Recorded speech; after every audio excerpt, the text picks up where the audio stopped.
Doctor Mohammad ইউনূসের নেতৃত্বাধীন সরকারের অধীনে যথাযথ সংস্কার ছাড়া আগাম নির্বাচন হলে তাদের জয়ী হয়ে বিএনপি ক্ষমতায় আসবে। তবে তারা আগের সরকারের চেয়ে কতটুকু ভালো শাসন দিতে পারবে তা নিয়ে সংশয় রয়েছে। অন্তর্বর্তী সরকারের ১০০ দিনের কাজের পর্যবেক্ষণ ও বর্তমান করণীয় নিয়ে ব্রাসেলস ভিত্তিক অলাভজনক সংস্থা ইন্টারন্যাশনাল ক্রাইসিস গ্রুপের পর্যবেক্ষণে এমনটি উঠে এসেছে। বৃহস্পতিবার বাংলাদেশের নতুন যুগ সংস্কারে প্রথম ১০০ দিন শীর্ষক প্রতিবেদনটি প্রকাশ করা হয়। প্রতিবেদনে উল্লেখ করা হয়, ভবিষ্যতে টেকসই ও ভালো শাসন পরিচালনার জন্য অন্তর্বর্তী সরকারের উচিত একটি বাস্তবসম্মত সময়সীমার মধ্যে সংস্কারকৃত নির্বাচন ব্যবস্থার অধীনে নতুন নির্বাচন অনুষ্ঠানের চেষ্টা করা এবং এটি ১৮ মাসের বেশি বাড়ানো উচিত নয়। প্রবল গণরোষের মুখে গত ৫ আগস্ট বাংলাদেশ থেকে শেখ হাসিনা চলে যাওয়ায় রাজনৈতিক সংস্কৃতি নবায়নের সুযোগ তৈরি হয়েছে, যা দেশকে তিক্ত বিভাজন ও সহিংসতার বাইরে রাখতে পারে বলে মনে করে ক্রাইসিস গ্রুপ। অন্তর্বর্তী সরকারকে অর্থনৈতিক স্থিতিশীলতা বজায় রেখে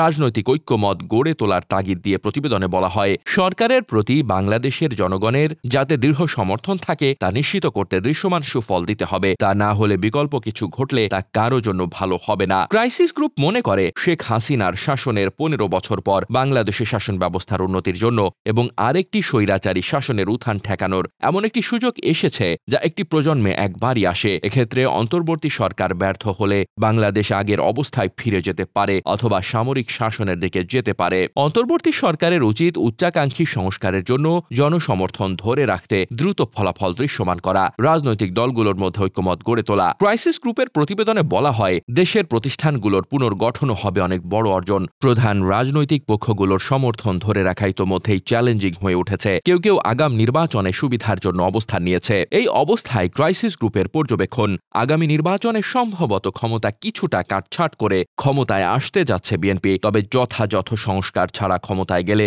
দলটি আগের চেয়ে ভালো কিছু করে দেখাতে পারবে কিনা তা নিয়ে অনেকেরই সংশয় রয়েছে। সংস্থাটির আশঙ্কা, বাংলাদেশের রাজনৈতিক ও অর্থনৈতিক অবস্থার উল্লেখযোগ্যভাবে অবনতি হলে সেনাবাহিনী হস্তক্ষেপ করতে পারে। এতে সামরিক শাসনামলের সূচনা হতে পারে। Desk report, বার্তাবাজার।